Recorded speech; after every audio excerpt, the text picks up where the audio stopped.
जय जय रघुवीर समर्थ. जय भोलेनाथ.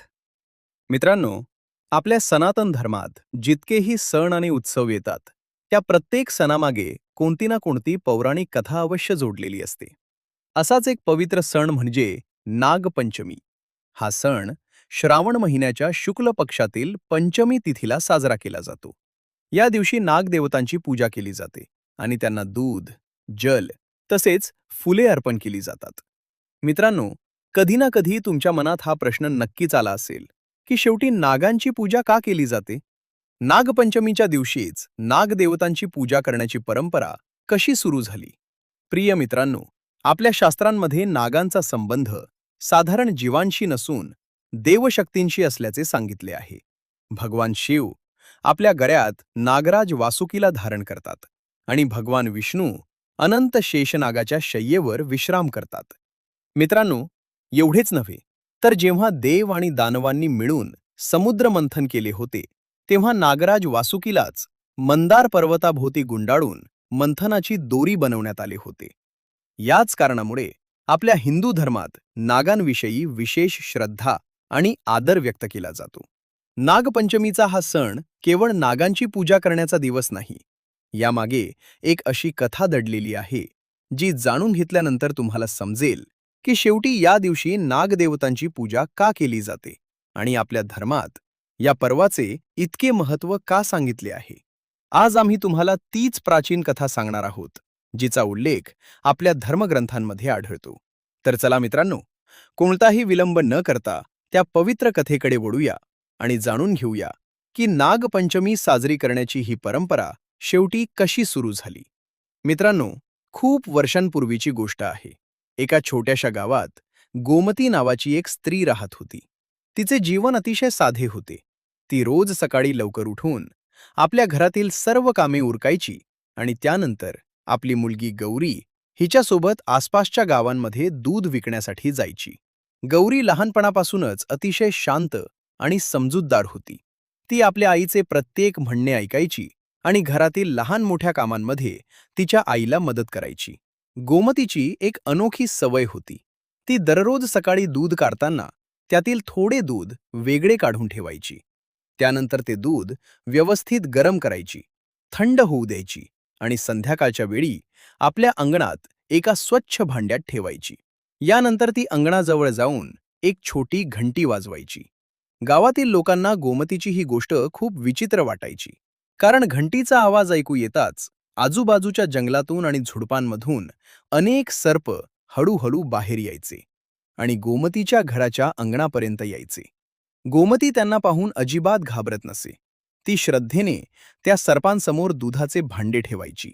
जेव्हा ते सर्प दूध पीत असत, तेव्हा गोमती त्यांच्यासमोर हात जोडून नमस्कार करायची. एक दिवस गौरीने आपल्या आईला विचारले, "आई, तुम्हाला या सापांची अजिबात भीती वाटत नाही का?" आपल्या मुलीचे हे बोलणे ऐकून गोमती हसली आणि म्हणाली, "मुली, भीती कसली? हे काही साधेसुधे साप नाहीत.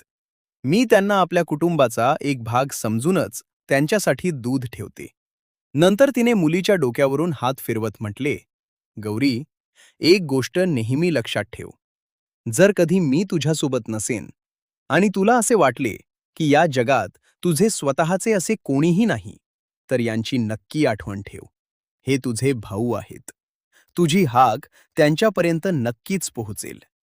गौरीने त्यावेळी आईचे बोलणे केवळ एक शिकवण म्हणून मनात ठेवले. तिला काय माहीत होते की येणाऱ्या काळात आईने सांगितलेली हीच गोष्ट तिच्या आयुष्यातील सर्वात मोठा आधार ठरणार होती. काळ पुढे सरकत गेला आणि पाहता पाहता गौरी विवाहयोग्य झाली. काही काळानंतर तिचा विवाह जवळच्याच एका मोठ्या गावातील प्रतिष्ठित कुटुंबात करण्यात आला. तिचे सासर गावातील सर्वात मानाच्या कुटुंबापैकी एक होते. त्या कुटुंबाचे प्रमुख धर्मदास यांना 7 मुलगे होते आणि गौरीचा विवाह त्यांच्या सर्वात धाकट्या मुलगा माधवसोबत झाला. घरातील ती 7 भावांची सर्वात धाकटी सून होती. स्वभावानं ती इतकी शांत आणि संस्कारी होती की घरातील कोणतीही व्यक्ती तिच्या वागण्यात दोष काढू शकत नव्हती. पण तिचा हाच साधेपणा मोठ्या सुनाबहूंना आवडत नव्हता. त्या अनेकदा तिला टोमणे मारत असत. कधी कोणी म्हणायचे, तुझ्या माहेरून शेवटी येणार तरी कोण आहे? तर कधी दुसरी सून हसत म्हणायची, बिचारीच्या माहेरी तर एक भाऊ सुद्धा नाही. गौरी हे सगळे ऐकायची, पण कधीही उलट उत्तर द्यायची नाही. ती शांतपणे आपले काम करत राहायची. खरं तर लग्न झाल्यानंतर काही काळातच तिची आई सुद्धा हे जग सोडून गेली होती. आई गेल्यानंतर गौरीसाठी तिचे माहेर जणू पूर्णपणे ओस पडले होते. त्यानंतर श्रावणाचा महिना आला. श्रावण सुरू होताच सासरच्या घरातील सर्व सुना आनंदी दिसू लागल्या. त्यांच्या भावांचे निरोप येऊ लागले होते. कोणी आपल्या बहिणीला माहेरी नेण्यासाठी येणार होते, तर कोणी दुसऱ्या दिवशी येणार होते. घरात चारही बाजूंनी माहेरी जाण्याची तयारी सुरू झाली. कोणी आपले कपडे बांधत होती, कोणी दागिने काढत होती, तर कोणी आपल्या भावाच्या येण्याची आतुरतेने वाट पाहत होती. पण गौरी मात्र शांतपणे एका कोपऱ्यात बसून हे सर्व पाहत होती. तेवढ्यात घरातील सर्वात मोठी सून तिच्याजवळ आली. तिने मुद्दाम गौरीला टोमणे मारत म्हटले, "अगं गौरी, तू तर इथेच राहणार आहेस ना? तुला शेवटी घ्यायला येणार तरी कोण? तुझा तर एकही भाऊ नाही. आता सांग, श्रावणाचा संपूर्ण महिना याच घरात बसून काढणार आहेस का?" मोठ्या सुनेचे हे शब्द ऐकताच गौरीच्या चेहऱ्यावरचे हास्य नाहीसे झाले. तिला अचानक आपल्या आईने सांगितलेली ती गोष्ट आठवली आणि तिचे डोळे पाणावले. परंतु ती काहीच बोलली नाही. आईची आठवण येताच गौरी आपल्या अश्रूंना आवरू शकली नाही. ती घरातील लोकांपासून दूर निघून गेली आणि गावाच्या बाहेर असलेल्या एका जुन्या पिंपळाच्या झाडाखाली जाऊन बसली. आईच्या आठवणीनं ती फुटफुटून रडू लागली. तिला पुन्हा पुन्हा तिच्या आईने लहानपणी सांगितलेले तेच शब्द आठवत होते. "बाळा, जेव्हा जेव्हा तुला असे वाटेल की या जगात तुझे कोणीही नाही, तेव्हा आपल्या त्या भावांना आठवून घे." गौरीनं डोळे बंद केले आणि मनोमन आपल्या भावांची आठवण करू लागली. त्याच वेळी त्या झाडाजवळ अचानक हालचाल झाली. पाहता पाहता एक विशाल नाग त्या झाडाखाली प्रकट झाला आणि हळूहळू त्याचे रूप बदलू लागले. काही क्षणातच तो नाग एका तेजस्वी तरुणाच्या रूपात गौरी समोर उभा राहिला. हे दृश्य पाहून गौरी घाबरली.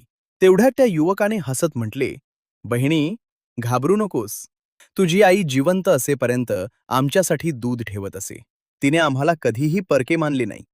तिने तुलाही आमची बहीणच मानले होते. आज तुझ्या डोळ्यांत अश्रू पाहून आम्ही तुला एकटी कशी सोडू शकतो?" हे ऐकताच गौरीच्या डोळ्यांतून पुन्हा अश्रू वाहू लागले.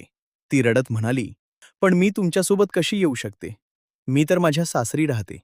त्यावर तो युवक म्हणाला, "बहिणीने आपल्या भावाच्या घरी जाण्यासाठी कोणाचीही परवानगी घेण्याची गरज नसते. श्रावणात जेव्हा भाऊ आपल्या बहिणीला माहेरी घेऊन येतो, तेव्हा ते त्याचे प्रेम आणि अधिकार असतात. तू आमच्यासोबत चल." असे म्हणताच तो नागराज आपल्या खऱ्या स्वरूपात आला आणि गौरीला आपल्यासोबत नागलोकात घेऊन गेला. नागलोकात पोहोचताच गौरीनं पाहिले की तिने कल्पना केली होती त्यापेक्षा तेथील जग पूर्णपणे वेगळे होते. चारही बाजूंना अद्भुत प्रकाश पसरलेला होता आणि तेथे नागांचे एक विशाल कुटुंब वास्तव्य करत होते. नागमातेने गौरीला पाहताच आपल्या जवळ बोलावले. प्रेमाने तिच्या डोक्यावर हात ठेवत त्या म्हणाल्या, "बेटी, आजपासून तू आमच्यासाठीही आमच्या स्वतःच्या मुलीसारखी आहेस. येथे तुला कधीही तुझ्या माहेरची कमतरता जाणवू देणार नाही." नागमातेच्या प्रेमानं गौरीचं मन भरून आले. तिथे अनेक छोटे छोटे नागबालकही होते. गौरी त्यांना पाहून खूप आनंदी होत असे.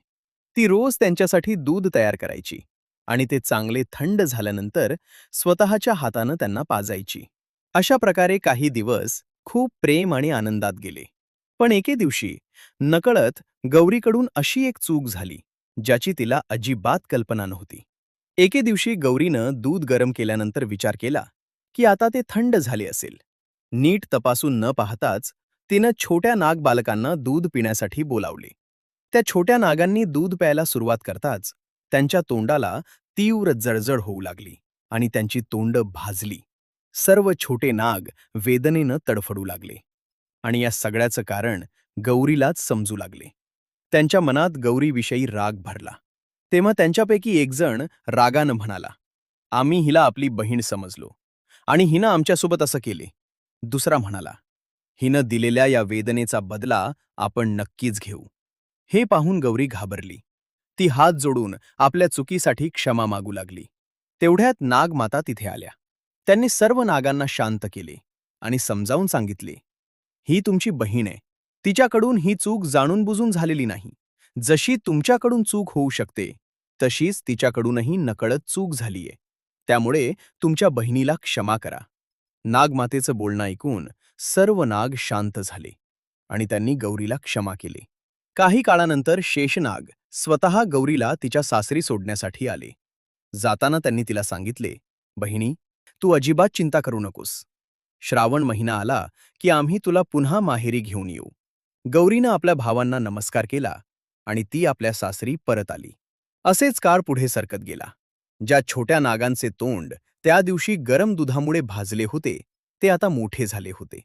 मात्र त्यांच्या मनात त्या जुन्या घटनेची आठवण अजूनही कुठेतरी कायम होती. ते गौरीला विसरू शकले नव्हते. त्यांनी आपापसात विचार केला, यावेळी श्रावण महिन्यात आपण आपल्या बहिणीच्या घरी जाऊ. तिला आपल्या भावांचं प्रेमही दाखवू आणि जुन्या वेदनेचा हिशोबही चुकता करू. पाहता पाहता पुन्हा श्रावण महिना आला. गौरीला आधीपासूनच माहीत होते की तिचे भाऊ तिला भेटण्यासाठी येणार आहेत. त्यामुळे तिनं त्यांच्या स्वागताची तयारी एक दिवस आधीच सुरू केली. तिनं अंगण स्वच्छ केले, घराच्या दारासमोर सुंदर रांगोळी काढली. आपल्या भावांसाठी थंड दूध, गोड पोळ्या आणि वेगवेगळे स्वादिष्ट पदार्थ तयार करून ठेवले. दुसऱ्या दिवशी तिचे भाऊ घरी पोहोचताच गौरी आनंदानं त्यांचं स्वागत करण्यासाठी घराबाहेर आली. त्यानं त्यांचं प्रेमानं स्वागत केले. त्यांच्यावर सुगंधित फुले उधळली आणि त्यांच्या कपाळावर कुंकवाचा टिळा लावला. त्यानंतर तिनं आपल्या हातानं त्यांना थंड दूध, गोड पोळी आणि फळे खाऊ घातली. मग आपल्या भावांसमोर हात जोडून गौरी म्हणाली, बंधूंनो, त्या दिवशी माझ्याकडून जी चूक झाली होती ती अनावधानानं झाली होती.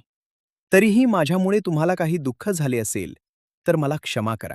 त्यानंतर सर्व सर्प भावांना विश्वास पटला की बहिणीच्या चुकीमुळेच त्यांचे तोंड भाजले होते. त्यामुळे सर्वांनी आनंदानं गौरीला सुंदर मोत्यांचा हार दिला आणि तिला वचनही दिले की जो कोणी तुझ्याप्रमाणे प्रेमानं आम्हाला गोड आणि थंड दूध पाजेल त्याला आम्ही सर्पदोषापासून मुक्त करू. तेव्हापासून श्रावण महिन्यातील शुक्ल पक्षाच्या पंचमी तिथीला नागपंचमीचा सण साजरा केला जातो. या दिवशी स्त्रिया नागदेवतेला आपला भाऊ मानून त्यांची थंड दूध, गोड पोळी, फळे, फुले इत्यादींनी पूजा करतात. मित्रांनो, ही होती नागपंचमीची एक अतिशय सुंदर कथा. आपल्या हिंदू धर्मात प्राचीन काळापासून सर्पांना देवस्वरूप मानले गेले आहे. हे आपण सर्वजण भलीभाती जाणतो. सर्प हे केवळ एक जीव नसून ते ब्रह्मांडीय चेतनेचे प्रतीक मानले जातात. आणि जेव्हा हे सर्प आपल्या स्वप्नात येतात तेव्हा ते रिकाम्या हाताने येत नाहीत असे मानले जाते. ते आपल्यासोबत आपल्या भविष्याचे काही संकेत घेऊन येतात.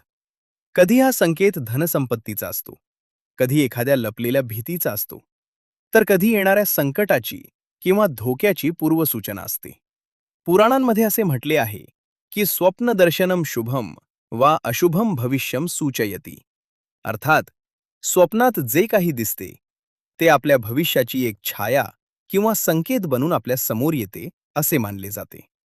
मित्रांनो, आजची ही कथा तुमच्यासाठी अतिशय फलदायी आणि ज्ञानवर्धक ठरणार आहे. त्यामुळे ही कथा शेवटपर्यंत पूर्ण मनोभावे ऐका. चला तर मग या सुंदर कथेची सुरुवात करूया. एकेकाळची गोष्ट आहे.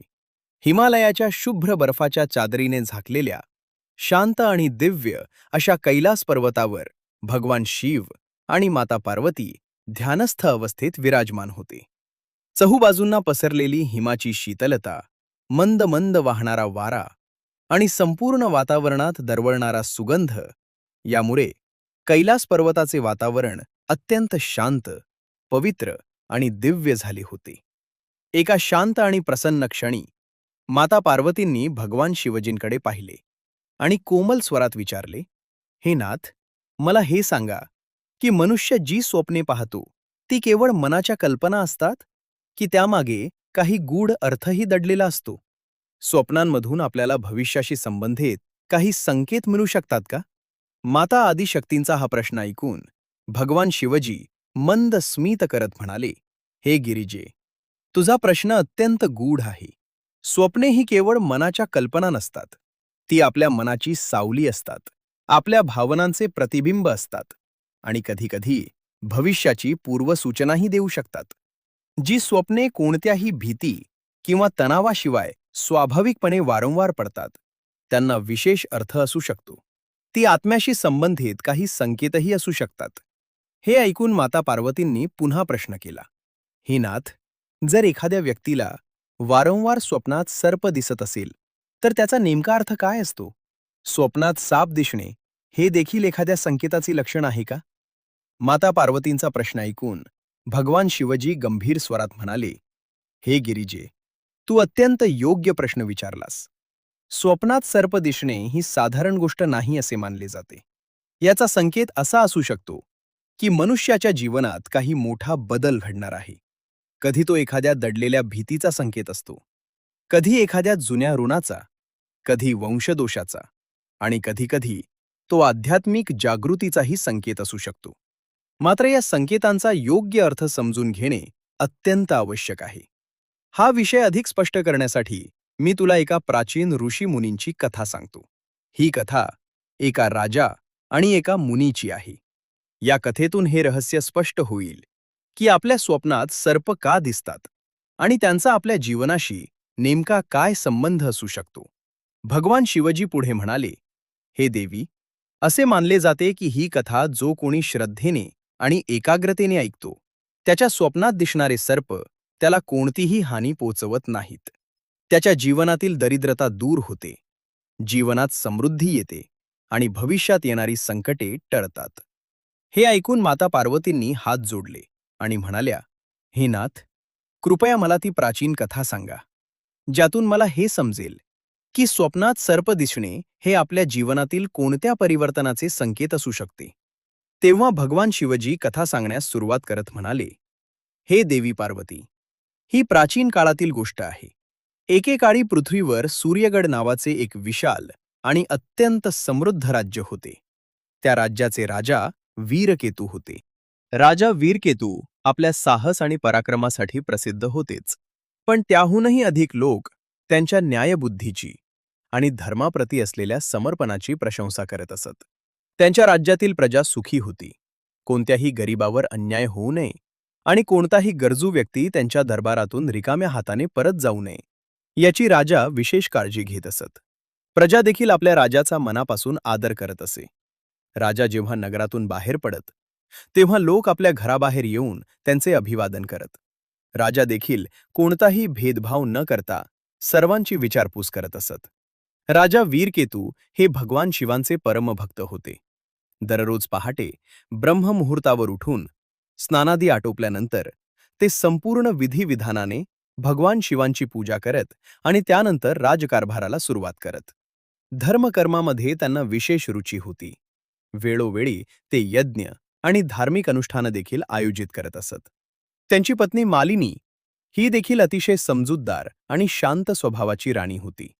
प्रत्येक परिस्थितीत ती राजाची साथ देत असे. राजा आणि राणीमध्ये अतिशय प्रेम होते, परंतु त्यांच्या जीवनात एक कमतरता होती. विवाहाला अनेक वर्ष उलटून गेली होती, तरीही त्यांना संतान सुख प्राप्त झाले नव्हते. राजा बाहेरून जरी या गोष्टीबद्दल काही बोलत नसत, तरी मनातून ते खूप चिंतित असत. अनेकदा रात्री महालाच्या गच्चीवर एकटे बसून ते विचार करत असत की त्यांच्या पश्चात या विशाल राज्याचे काय होणार. एके रात्री राजा वीरकेतू गाढ झोपेत होते. तेव्हा त्यांना एक विचित्र स्वप्न पडले. त्यांनी पाहिले की ते एका निर्जन ठिकाणी उभे आहेत आणि त्यांच्या अगदी समोर एक मृत सर्प पडलेला आहे. तो सर्प पूर्णपणे निश्चल होता आणि त्याचे डोळे उघडे होते. राजा जसेच त्या सर्पाजवळ जाऊ लागले, तसे अचानक ते दृश्य आणखी भयानक झाले. राजा घाबरून मागे सरकले आणि त्याच क्षणी त्यांची झोप भंगली. त्यांचे संपूर्ण शरीर घामाने भिजले होते. काही वेळ राजा आपल्या शयनकक्षात बसून त्या स्वप्नाचा विचार करत राहिले. या विचित्र स्वप्नाचा नेमका काय संकेत असू शकतो हे त्यांना समजत नव्हते. सकाळ होताच त्यांनी राणी मालिनीला त्या स्वप्नाबद्दल सांगितले आणि म्हणाले, हे महाराणी, आज रात्री मला असे एक स्वप्न पडले, ज्यामुळे माझे मन अस्वस्थ झाले आहे. मी पाहिले की माझ्या समोर एक मृत सर्प पडलेला होता. न जाणो हे कोणत्या येणाऱ्या घटनेचे संकेत असतील. राणीने राजाला समजावत म्हणाली, स्वामी, आपण इतके चिंतित होऊ नका. स्वप्न अनेक वेळा आपल्या मनस्थितीशी जोडलेली असतात आणि कधीकधी त्यामध्ये एखादा संकेतही दडलेला असू शकतो. परंतु एखाद्या ज्ञानी पुरुषाला विचारल्याशिवाय त्याचा अर्थ काढणे योग्य ठरणार नाही. राणीचे म्हणणे राजाला योग्य वाटले. त्यांनी त्याचवेळी आपल्या विश्वासू मंत्र्यांना राजसभेत बोलावले आणि त्यांना आपल्या स्वप्नाबद्दल सांगितले. ते म्हणाले, मला या स्वप्नाचा खरा अर्थ जाणून घ्यायचा आहे. नगरात आणि राज्यात जेवढे विद्वान, ऋषी आणि मुनी आहेत, त्या सर्वांकडे जा आणि त्यांना या विषयाबद्दल विचारा. जर या स्वप्नामागे कोणताही संकेत असेल, तर मला त्याची माहिती अवश्य मिळाली पाहिजे. राजाची आज्ञा मिळताच सर्व मंत्री तिथून ताबडतोब निघाले. ते राज्यातील वेगवेगळ्या आश्रमांमध्ये आणि तपोवनांमध्ये गेले. तेथे राहणाऱ्या विद्वान ऋषी मुनींना राजाच्या स्वप्नाचे वर्णन करून त्याचा अर्थ विचारू लागले. बरीच शोधाशोध करूनही मंत्र्यांना असा एकही विद्वान मिळाला नाही, जो राजाच्या या विचित्र स्वप्नाचा योग्य अर्थ सांगू शकेल. शेवटी सर्व मंत्री निराश होऊन राजमहालात परतले. मंत्र्यांना पाहताच राजाने विचारले, सांगा, कोणत्या ऋषी किंवा विद्वानाने या स्वप्नाचा काही अर्थ सांगितला का? मंत्र्यांनी मान खाली घालून उत्तर दिले, महाराज, आम्ही राज्यातील अनेक विद्वान आणि तपस्वी यांना याबद्दल विचारले, परंतु आपल्या स्वप्नाचा निश्चित अर्थ कोणीही सांगू शकले नाही. सर्वांनी एवढेच सांगितले की या स्वप्नाचे रहस्य साधारण ज्ञानाने समजणे अत्यंत कठीण आहे. हे ऐकून राजा आणखी चिंतित झाले. तेवढ्यात राजसभेत बसलेल्या एका वृद्ध मंत्र्याला काहीतरी आठवले. ते राजाजवळ आले आणि हात जोडून म्हणाले, महाराज, जर आपली आज्ञा असेल तर मला एक गोष्ट सांगायची आहे. राजानं त्यांना बोलण्याची परवानगी दिली. वृद्ध मंत्री म्हणाले, महाराज, आपल्या राज्याच्या सीमेवर असलेल्या घनदाट जंगलात मुनी आस्तिकांचा आश्रम आहे. ते साधारण ऋषी नाहीत. त्यांचा संबंध नागांशी संबंधित एका अत्यंत महत्त्वाच्या घटनेशी आहे. जेव्हा नागांच्या विनाशासाठी सर्पनाशक यज्ञ केला जात होता, तेव्हा मुनी आस्तिकांनी आपल्या ज्ञानानं आणि तपोबलानं नागांचे रक्षण केले होते. म्हणूनच त्यांना नागांचा रक्षक असंही मानले जाते.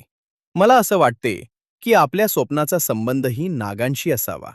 त्यामुळे या विषयात मुनी आस्तिकांपेक्षा अधिक योग्य मार्गदर्शन कदाचित दुसरे कोणीही देऊ शकणार नाही. आपण एकदा त्यांच्या आश्रमात जाऊन त्यांची अवश्य भेट घेतली पाहिजे. राजा वीरकेतूंना मंत्र्याचा सल्ला योग्य वाटला. त्यांनी त्याच वेळी निश्चय केला की आपण स्वतः मुनी आस्तिकांच्या आश्रमात जाऊ आणि या रहस्याचे उत्तर त्यांच्याकडूनच जाणून घेऊ. दुसऱ्या दिवशी सकाळी राजा वीरकेतू आपल्या काही विश्वासू सैनिक आणि मंत्र्यांसह रथावर स्वार होऊन वनाच्या दिशेनं निघाले. बराच दूर प्रवास केल्यानंतर राजाचा रथ घनदाट वनाच्या आत पोहोचला. तेव्हा त्यांना एक शांत आणि पवित्र आश्रम दिसला. आश्रमाच्या चारही बाजूंना झाडे, वेली आणि हिरवीगार वनस्पती होत्या. वातावरण इतके शांत होते की पक्ष्यांचा मधुर किलबिलाटही अगदी स्पष्टपणे ऐकू येत होता. राजा रथातून उतरले आणि आश्रमाच्या दिशेनं पुढे जाऊ लागले. मुनी आस्तिकांनी राजाला आपल्या आश्रमाकडे येताना पाहिले. ते स्वतः पुढे आले आणि त्यांनी राजाचे स्वागत केले. राजाला नमस्कार केल्यानंतर मुनी आस्तिक म्हणाले, हे राजन, आपल्या या आश्रमात आपले मनःपूर्वक स्वागत आहे. सांगा, आज आपण येथे कोणत्या कारणासाठी आला आहात? आपल्या मनात कोणती चिंता आहे? राजानं मुनी आस्तिकांना नमस्कार केला आणि अत्यंत विनम्रतेनं म्हणाले, हे मुनिवर, मी आपल्याकडे कोणत्याही राजकीय कामासाठी आलेलो नाही, तर माझ्या एका चिंतेचे समाधान मिळवण्यासाठी आलो आहे. काही दिवसांपूर्वी मला एक असे स्वप्न पडले, ज्यामुळे माझे मन अस्वस्थ झाले आहे. त्याच स्वप्नाचा अर्थ जाणून घेण्यासाठी मी आपल्या चरणी आलो आहे. मुनी आस्तिकांनी शांतपणे राजाकडे पाहिले आणि म्हणाले, राजन, आपण स्वप्नात जे काही पाहिले ते कोणताही संकोच न करता मला सांगा. नागांशी संबंधित स्वप्न अनेक वेळा आपल्या मनात एखादा गूढ संकेत घेऊन येतात. कदाचित आपल्या स्वप्नामागेही काही विशेष कारण असावे. राजा काही क्षण शांत राहिले. त्यानंतर ते म्हणाले, हे मुनिवर, काल रात्री मला एक अत्यंत विचित्र दृश्य दिसले. मी स्वप्नात पाहिले की एक मेलेला सर्प माझ्या पायांच्या अगदी जवळ पडलेला आहे. ते दृश्य इतके स्पष्ट होते की झोपेतून जागे झाल्यानंतरही मी ते विसरू शकलो नाही. कृपया मला सांगा, या स्वप्नाचा काय अर्थ आहे? मुनी आस्तिक काही क्षण शांत राहिले. त्यानंतर त्यांनी राजाकडे पाहत म्हटले, हे राजन, आपण पाहिलेले हे स्वप्न अशुभ नाही. स्वप्नात एखादा मृत सर्प दिसणं हे या गोष्टीचे संकेत मानले जाते की आपल्या जीवनात सुरू असलेल्या अडचणींचा अंत आता जवळ आला आहे. ज्या अडथळ्यांमुळे आपण बराच काळ चिवून आहात, ते अडथळे आता हळूहळू दूर होणार आहेत. त्यामुळे या स्वप्नाबद्दल आपल्या मनात कोणत्याही प्रकारची भीती बाळगू नका. मुनी आस्तिकांचे हे शब्द ऐकताच राजाच्या मनावरील चिंतेचे ओझे जणू अचानक हलके झाले. त्यांनी हात जोडले आणि म्हणाले, हे मुनिवर, आपण माझी चिंता दूर केलीत. आपला हा उपकार मी कधीही विसरणार नाही. राजानं मुनी आस्तिक यांच्या चरणी प्रणाम केला आणि आपल्या सोबत आलेल्या लोकांसह परत राजमहालाच्या दिशेनं निघाले. काही काळातच अशा घटना घडू लागल्या की राजाला मुनींनी सांगितलेली गोष्ट आठवू लागली. राज्यात ज्या शत्रूंमुळे दीर्घकाळापासून त्रास निर्माण झाला होता, त्यांच्या सर्व योजना अपयशी ठरल्या. सीमेवर सुरू असलेला तणावही संपला आणि राज्यात पुन्हा शांतता प्रस्थापित झाली. राजाला विश्वास वाटू लागला की त्यानं पाहिलेले ते स्वप्न खरोखरच एखाद्या शुभ परिवर्तनाचे संकेत होते.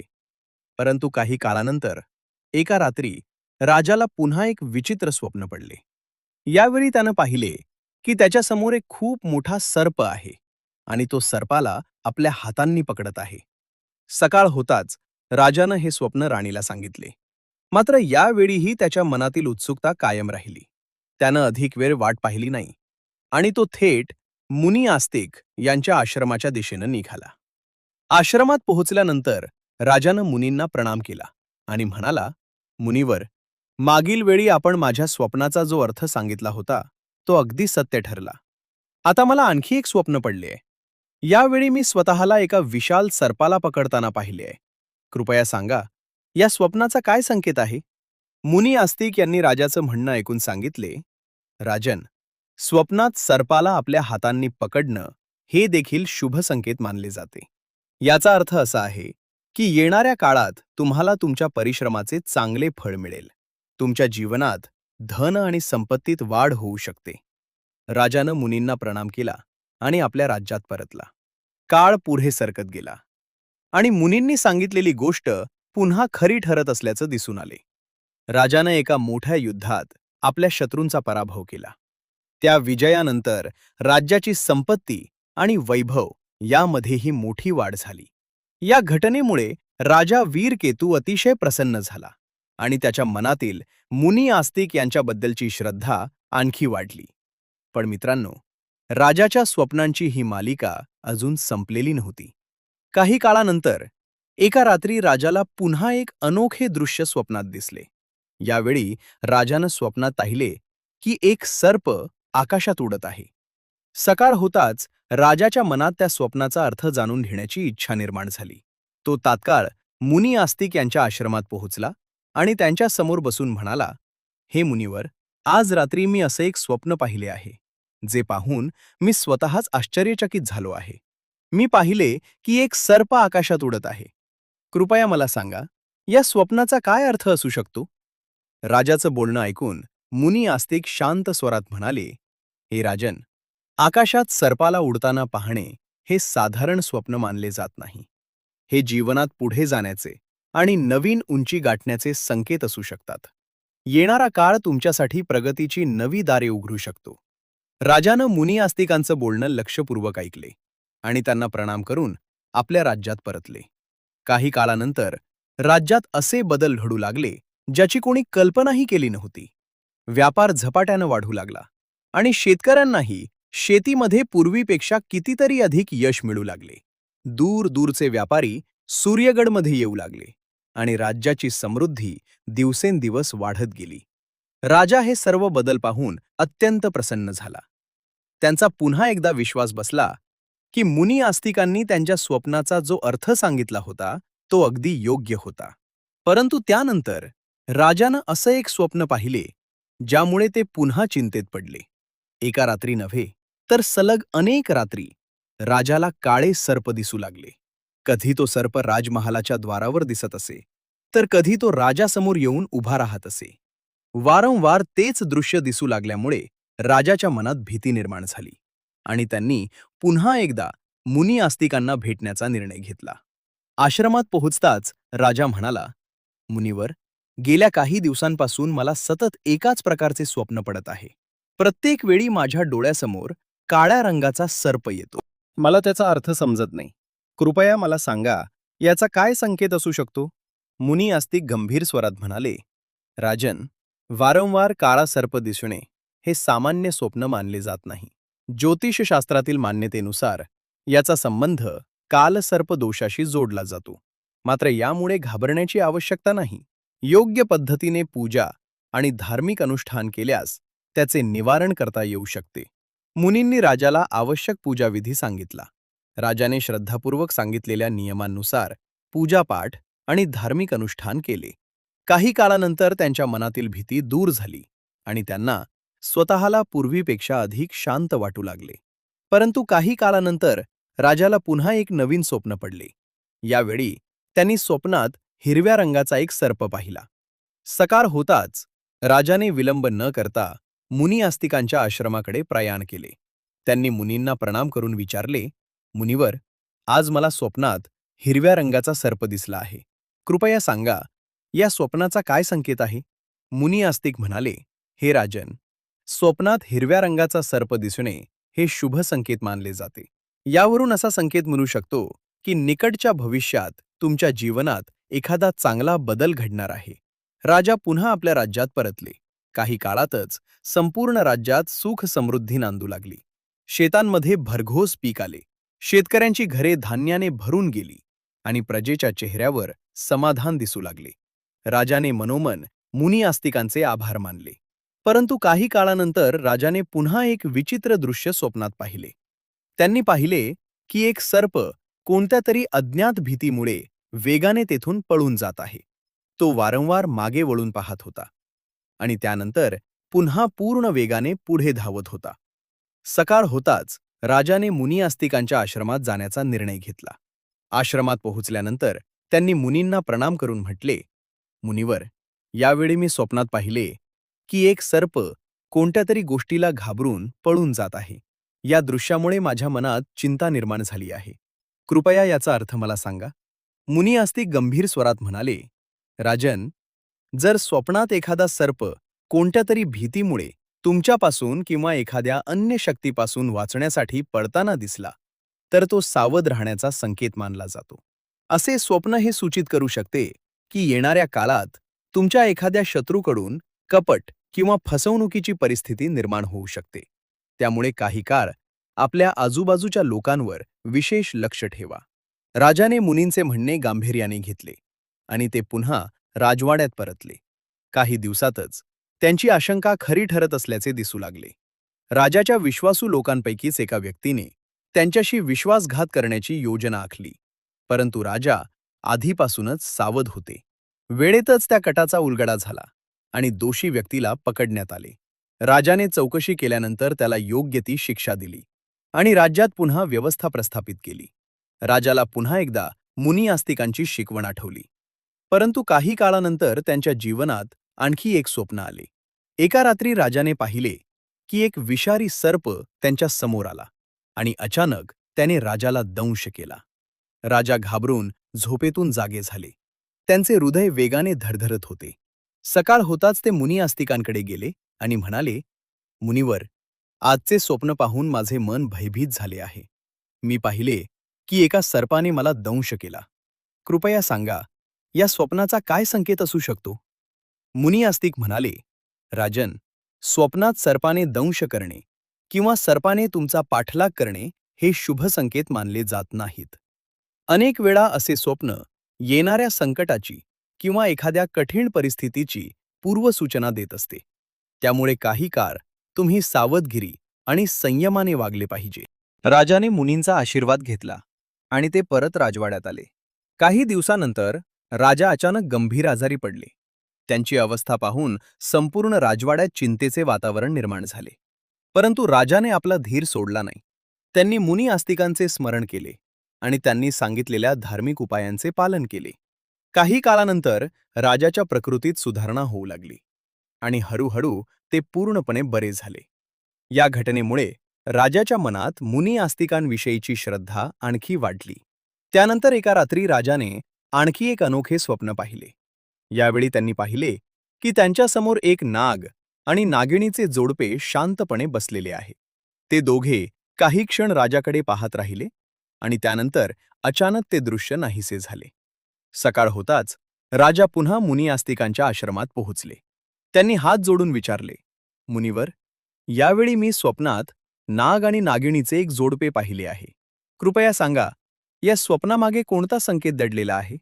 मुनी आस्तिकांनी राजाचे म्हणणे ऐकले आणि ते म्हणाले, राजन, स्वप्नात नाग नागिणीचे जोडपे दिसणे हा संकेत मानला जातो की तुमचे पूर्वज तुम्हाला एखाद्या महत्त्वाच्या गोष्टीकडे संकेत देत आहेत. हे स्वप्न तुम्हाला स्मरण करून देते की तुम्ही आपल्या कुलदेवी आणि कुलदेवतेची श्रद्धापूर्वक उपासना केली पाहिजे.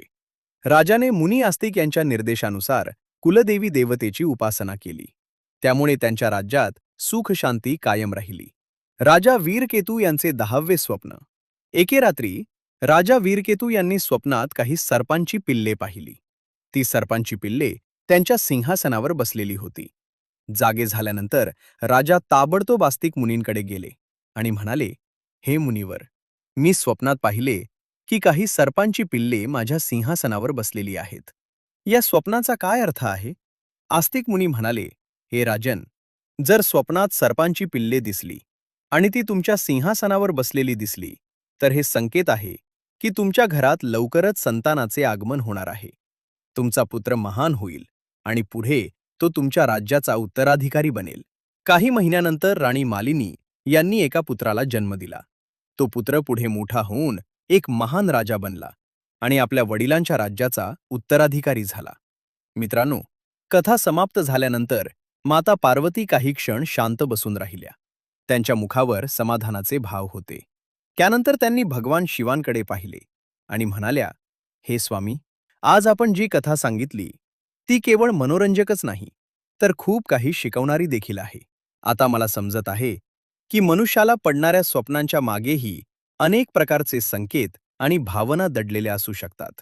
हे ऐकून भगवान शिव मंद मंद स्मित करत म्हणाले, देवी पार्वती, मनुष्याचे मन अत्यंत गूढ आणि खोल आहे. अनेक वेळा त्याच्या मनामध्ये सुरू असलेले विचार, भावना आणि भविष्यात येणाऱ्या परिस्थितीची चाहूल स्वप्नांच्या रूपाने त्याच्यासमोर येत असते. म्हणूनच कोणतेही स्वप्न पाहिल्यानंतर मनुष्याने लगेच घाबरून जाऊ नये. त्याऐवजी त्या स्वप्नामागील संकेत समजून घेण्याचा प्रयत्न केला पाहिजे. हे पार्वती, राजाच्या स्वप्नांमध्ये सर्प वेगवेगळ्या रूपांमध्ये दिसले आणि प्रत्येक स्वप्नाने त्याला वेगवेगळे संकेत दिले. जर एखाद्या व्यक्तीला स्वप्नात मृत सर्प दिसला, तर त्याचा अर्थ जीवनातील एखादी मोठी अडचण किंवा समस्या संपण्याचा संकेत असा मानला जातो. जर एखाद्या व्यक्तीला स्वप्नात आपल्या हातांनी सर्प पकडताना दिसले, तर ते त्याच्या परिश्रमातून मिळणारे यश, धन आणि संपत्ती यांचे संकेत देऊ शकते. आणि जर स्वप्नात सर्प आकाशात उडताना दिसला, तर ते जीवनातील उन्नती, प्रगती आणि पुढे जाण्याचे संकेत मानले जाते. जर एखाद्याला वारंवार काळा सर्प दिसत असेल, तर ज्योतिषीय मान्यतेनुसार त्याचा संबंध कालसर्प दोषाशी जोडला जातो. अशा परिस्थितीत घाबरून जाण्याऐवजी योग्य धार्मिक उपाय करावेत आणि ईश्वराची उपासना करावी. जर स्वप्नात हिरवा सर्प दिसला, तर तो शुभ मानला जातो. हे येणाऱ्या काळात सुख, समृद्धी आणि एखाद्या चांगल्या घटनेचे संकेत असू शकतात. जर स्वप्नात एखादा सर्प घाबरून मनुष्यापासून दूर पळताना दिसला, तर ते सावध राहण्याचे संकेत मानले जातात. अशा वेळी व्यक्तीनं आपल्या आजूबाजूच्या लोकांपासून आणि शत्रूंपासून सतर्क राहावे. जर स्वप्नात सर्प आणि मुंगूस यांच्यात संघर्ष होताना दिसला, तर हे लपलेला विरोध किंवा शत्रू समोर येण्याचे संकेत मानले जातात. अशा वेळी मनुष्यानं सावध राहावे आणि कोणत्याही परिस्थितीचा सामना धैर्यानं करावा. जर स्वप्नात सर्प शिवलिंगाला विळखा घालून बसलेला दिसला, तर हे अत्यंत शुभ संकेत मानले जातात.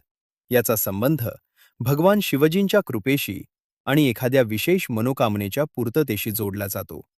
परंतु हे पार्वती, जर एखाद्या मास्क्याला स्वप्नात काळा नाग आपल्या छातीवर बसलेला दिसला, तर हे गंभीर संकटाचे संकेत मानले जातात. अशा परिस्थितीत मनुष्यानं घाबरून जाण्याऐवजी ईश्वराचे स्मरण करावे, त्यांच्या शरण जावे आणि आपले जीवन धर्म आणि सदाचाराच्या मार्गावर चालवावे. हे ऐकून माता पार्वतींनी श्रद्धेने भगवान शिवजींकडे पाहिले.